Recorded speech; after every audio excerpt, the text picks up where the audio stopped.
The Swan Who Couldn't Fly.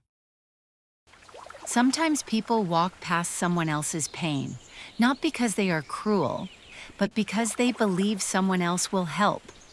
Sometimes that someone else never comes, and then everything depends on one child. Spring arrived late that year. The snow did not disappear until the end of March. Small rivers rushed through the forest, and you could hear the water even from the village. Emily was now 7 years old. Every Sunday, she and her mother walked to a large lake beyond the trees. Eliza loved these quiet walks. After the terrible years of war, the peaceful water reminded her that life could become calm again. Emily loved them for another reason. She liked looking for animals. She knew where the squirrels hid their food, where the ducks built their nests, and the best time to see beavers swimming across the lake. Every walk felt like a new adventure. That morning the sun was warm, but the air was still cool. Fresh leaves covered the trees, and birds sang everywhere. Emily suddenly stopped walking. "Mom, do you hear that?" Eliza listened. At first she heard only the wind moving through the reeds. Then the sound came again. It was not a cry, not a whistle. It sounded like someone quietly asking for help. They walked carefully through the tall grass near the water. Then they saw it. A large white swan lay at the edge of the lake. One wing was bent in a strange way. Every time the bird tried to stand, it fell back into the mud. Emily quickly knelt beside it. "He's hurt." Eliza nodded sadly. "I think his wing is broken." Emily looked at the bird's frightened eyes. "We have to help him." Eliza took a slow breath. "He is wild. He may be afraid of us."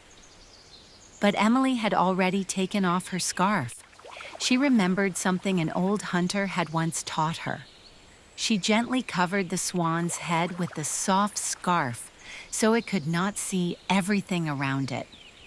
Almost at once, the bird became calmer. It stopped fighting. It was as if it understood they were not there to hurt it. Taking the swan home was much harder than they expected. He was heavy. Several times he struggled and almost escaped from their arms. Eliza was tired. "We can call someone," she said. Emily shook her head. "If it were us, he wouldn't leave us alone." Eliza looked at her daughter and smiled. "You're right." When they reached home, they built a small fence in the yard. The nearest veterinarian lived far away and could not come for 2 days, so they cared for the swan themselves. Emily brought fresh water every morning. She fed him carefully. Sometimes she simply sat beside him and read stories from her school book. One afternoon, Eliza laughed softly. "Do you think he understands your stories?" Emily smiled. "I don't know. But everyone understands loneliness." The swan slowly became used to them. He no longer tried to escape.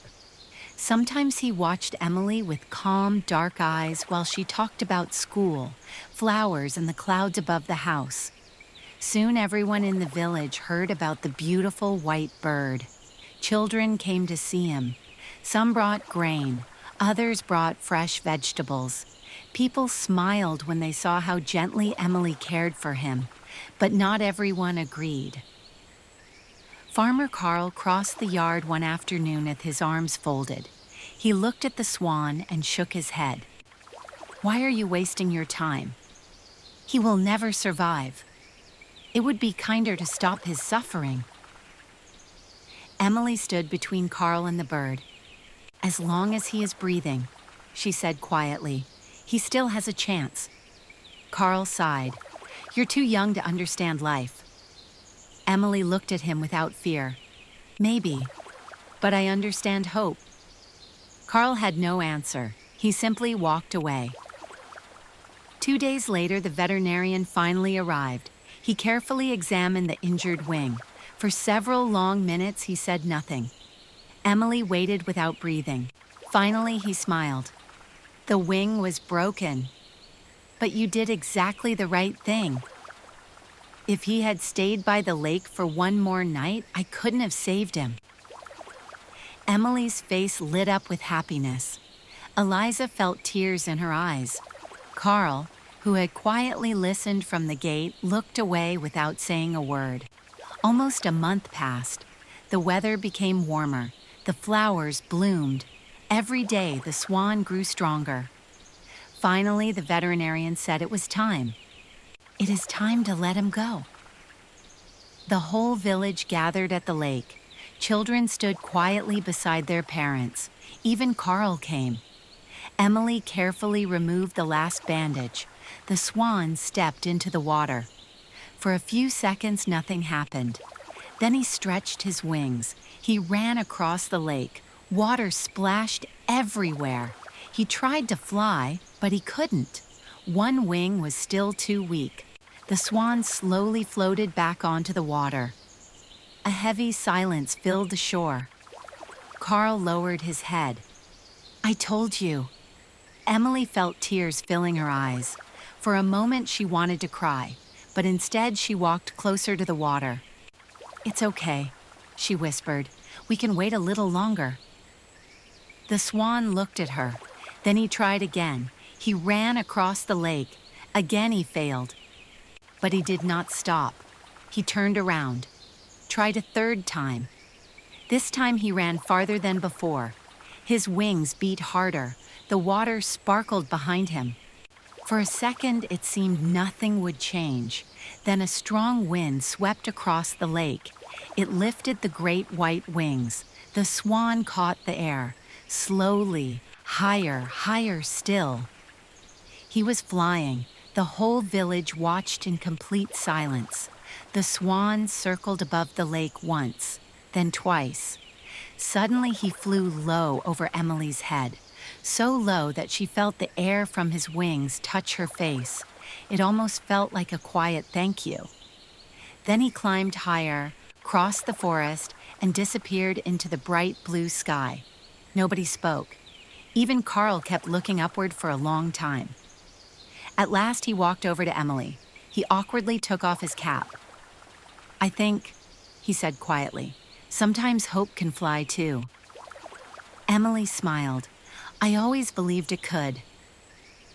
That evening, Eliza and Emily sat together on the porch.